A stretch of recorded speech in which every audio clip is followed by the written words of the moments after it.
kimi g'ami yo'q? Kimi g'ami yo'q? Boyda ham, kambag'alda ham g'ami bor. Kambag'al qarzni to'lamay g'amda bo'lsa, boy haqini undira olmay g'amda. To'g'rimi? Rasululloh aytdilar, men sizga shunday bir kalimalarni o'rgataymi? Agar ularda aytsangiz, Alloh g'amlaringizni ko'taradi, qarzlaringizni uzadi. Qanday? Shu gapni gapirib qo'ysanglar, g'am hal bo'lib, qarz uzilib qoladimi? O'shuning uchun biz odamlarga bu zikrlarda foydasi yo'q-da. Ularning iymoni zaif, ularning iymoni sust. Undan ko'ra $1000 berganingiz yaxshi uni qo'liga. Narxini olishni xohlaydi.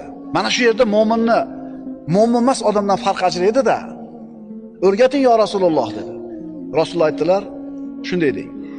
Allohumma inni a'udhu bika minal hammi wal hazan va a'udhu bika minal ajzi wal kasal va a'udhu bika minal jubni wal bukhl va a'udhu bika min g'alabati ad-dayni va qahri rijal.